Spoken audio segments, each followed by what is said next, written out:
আসসালামু আলাইকুম। আজকে কিছু শাক দেখার জন্য চলে আসলাম। মূলা শাক, লাল শাক, অনেকটা আছে এখানে। তারা কিছু শাক খাওয়ার জন্য তুলতেছে, বেশি না অল্প পরিমাণে। মূলা শাক আর ওখানে দেখতেছি এটা কি জানি না, টমেটো গাছ নাকি। মূলা শাক না না, আমি তুলতেছি না, ব্লগের ভিডিও বানাতেছি একটা। এই যে লাল শাক,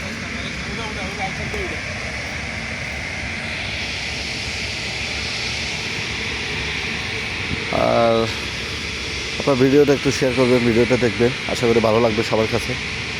অনেক কষ্ট করে ভিডিওগুলো করি, আর আপনারা ভিডিও না দেখেন তাহলে তো হলো না। এই ভিডিও তো আপনারা দেখার জন্য তো ভিডিওগুলো করি, তাই না? আশা করি আপনাদের কাছে ভালো লাগবে।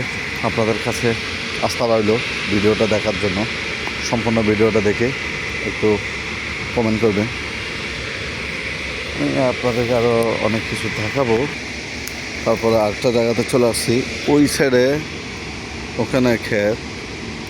তারপর আসলাম এই সাইডে, চিকন চিকন ছোটো ছোটো পাতা, লাল শাক।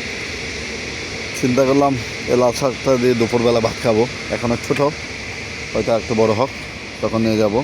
তার পাশে একটা যেগুলো দেখতেছেন ওগুলো হচ্ছে যে কী যে বলে আপনার খাইসা এই গাছটা দেখছেন, মাশাআল্লাহ অনেক ভালো হয়েছে। চিন্তা করলাম আমি ফেলার জন্য এই লাল শাকের বিচি ফেলালে শীতকালে সবজি খাওয়া যাবে, ওইভাবে চিন্তা ভাবনা করলাম। সময়ের কারণে পারলাম না। এখানে কী ফেলাইছে তো জানি না, কত সুন্দর করে ঘরের মতন করে। হায় হায়, ওরে বাবা, এগুলো কিছু দেখা যাচ্ছে না।